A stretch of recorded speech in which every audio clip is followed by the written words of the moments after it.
warahmatullahi wabarakatuh. Kami akan menjelaskan kutipan sekilas daripada kurban. Kurban yang berarti dekat atau mendekatkan, atau disebut juga dengan udhiyah atau dahiyah. Secara harfiah berarti hewan sembelihan.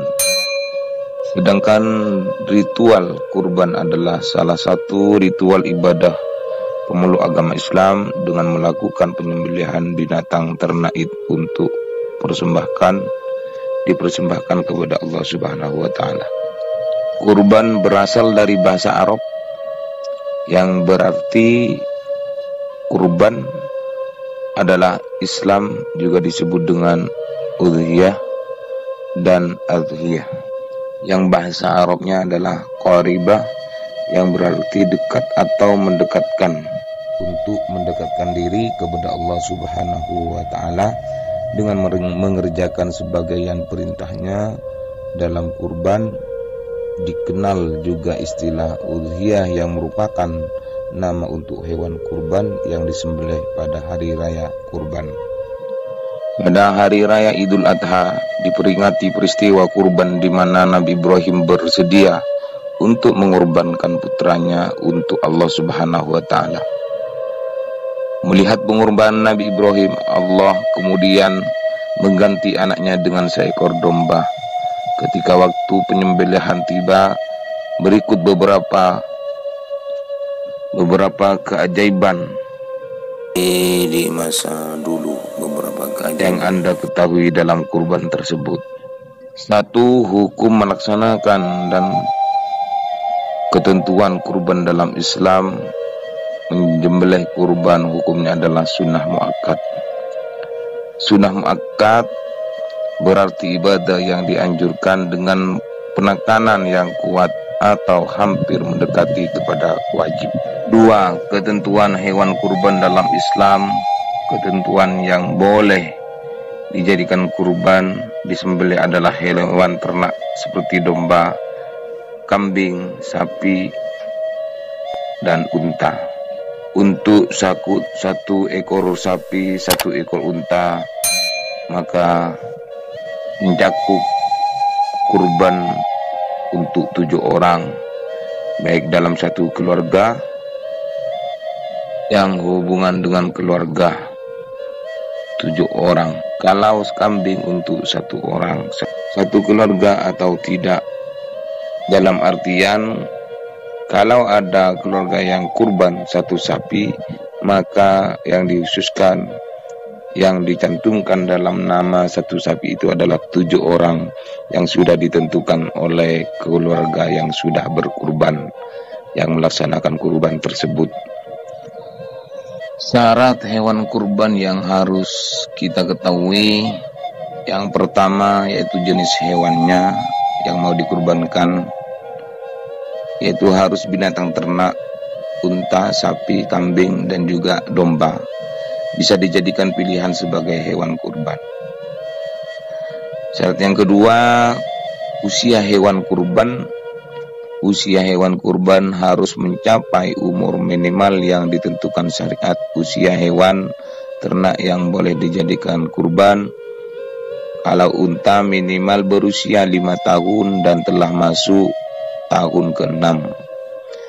Kalau sapi minimal berusia 2 tahun dan telah masuk tahun ke-3. Kalau domba berusia 1 tahun atau minimal berusia 6 bulan bagi yang sulit mendapatkan, dan domba berusia 1 tahun. Sedangkan kambing, kalau di Indonesia itu kambing, sedangkan kambing minimal berusia 1 tahun dan telah masuk tahun kedua. Syarat yang ketiga, kurban. Jadi mari, syarat-syarat di atas itu harus kita penuhi biar kita kurbannya sah dikatakan kurban. Dan syarat yang ketiga adalah harus sehat. Syarat yang ketiga adalah hewan yang dikurbankan yaitu harus sehat tanpa ada cacat. Rasulullah Shallallahu Alaihi Wasallam merinci beberapa hal yang tak boleh dialami oleh hewan yang akan dikurbankan supaya memenuhi syarat hewan kurban. Jangan memilih hewan yang buta sebelah atau sakit, pincang, dan sangat kurus dan tidak mempunyai sumsum tulang. Pilihlah hewan kurban yang sangat baik, yang sehat dan gemuk. Syarat yang keempat,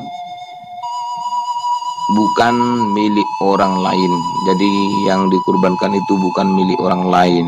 Dalam artian kalau seperti saya kurban, ya yang nanti dimasukkan ke kurban dalam artian dimasukkan ke hitungan orang yang masuk untuk menaiki kurban sapi tersebut nanti di hadapan Allah, yaitu keluarga saya dengan hitungan 7 orang. Tapi kalau masalah dengan patungan, berbeda-beda pendapat para ulama. Ada yang mengatakan boleh, ada yang mengatakan tidak boleh. Tapi bagi orang yang nggak punya mungkin enak mengambil yang boleh, karena dengan uang sedikit juga bisa berkurban dan punya kendaraan nanti di hadapan Allah Subhanahu wa Ta'ala. Tapi kalau bagi yang punya uang, yang banyak harta, insya Allah gak mau untuk dengan cara patungan. Tapi bagi yang gak punya uang mungkin senang ketika diajak patungan. Entah kenapa para ulama itu berbeda-beda pendapat tentang patungan. Dalam artian kita harus mampu memberikan nafkah kepada keluarga, kepada istri itu mampu, kemudian kita berkurban. Tapi kalau kita dengan patungan, dengan kita menggadaikan, berarti itu tidak termasuk kita mampu. Yang kelima, syarat yang kelima, penyembelihan hewan kurban harus terjadi pada waktu yang telah ditentukan syariat Islam. Menurut Ibnu Rushd dari madhab Maliki, didukung oleh Imam Ahmad dan juga Imam Abu Hanifah dan imam lainnya, penyembelihan dilakukan setelah Idul Adha, dan batasan akhir penyembelihan hewan kurban adalah sampai terbenamnya matahari pada tanggal 13 Dzulhijjah. Itu masa penyembelihannya sampai pada tanggal 13 Dzulhijjah. Sedangkan menurut madhab Imam Syafi'i adalah 4 hari sampai 4 hari setelah Idul Adha, dihitung mulai Idul Adhanya. Menurut Imam Syafi'i, ya tinggal kita memilihnya. Adapun terkait dengan hal syarat hewan kurban harus jantan atau tidak, dalam kitab tidak dijelaskan baik nas atau Al-Quran maupun hadis terkait pilih keutamaan antara jenis kelamin hewan kurban. Namun para ulama mengkiaskan kasus jenis kelamin hewan kurban ini dengan hewan untuk akikoh, hanya untuk akikoh. Tapi kalau kurban itu tidak ada penentuan, intinya sama-sama bisa. Jadi kalau kita kurban itu pakai dengan patungan dalam artian iuran, maka itu sudah enggak memenuhi syarat, berarti tergolong kepada sedekah, tidak masuk kepada kurban lagi. Kenapa? Karena kalau seumpama itu dengan cara patungan, seumpama harganya sapi itu 17 juta, ternyata kita patungan dengan 10 orang atau 12 orang, patungan dengan 7 orang atau 10 orang, yang mesti yang 3 itu kan nanti kita itu yang bagi orang yang 3 nggak bisa menaikinya. Jadi hal seperti itu yang kita harus pahami, sehingga tidak termasuk kepada kurban. Sekalipun kita patungan dengan 7 orang, maka tetap tidak termasuk kurban karena bukan ahlul bait, tidak termasuk kepada syarat-syarat daripada kurban. Jadi kalau sudah patungan atau menggadaikan berarti termasuk kepada sedekah, bukan termasuk kurban lagi. Kenapa kok nggak masuk? Karena di dalam kurban itu nanti ada takyin, ada penentuan siapa ini yang berhak nanti di hadapan Allah untuk mengendarai kurban sapi tersebut. Untuk mengendarai sapi tersebut nanti di hadapan Allah Subhanahu wa taala. Jadi harus ditakyin, harus ditentukan. Kalau Zaid itu beli sapinya, maka itu Zaid harus menentukan terhadap siapa yang berhak nanti untuk mengikuti terhadap sapi yang sudah dikurbankan oleh Zaid. Seperti itu harus ditakyin, harus ditentukan, bukan dengan secara orang 14 dihususkan, tidak, tapi harus 7 orang. Kalau kambing hanya untuk 1 orang. Tapi bagi saya, ya kalau bagi orang yang banyak uang lebih bagus ia juga ngambil sapi. Tapi kalau seumpama hanya cukupan, kambing juga bisa, lebih bagus biar gak menunggu-nunggu nanti di hadapan Allah Subhanahu wa taala untuk melewati Shiratul Mustaqim. Ya, mudah-mudahan penyampaian tentang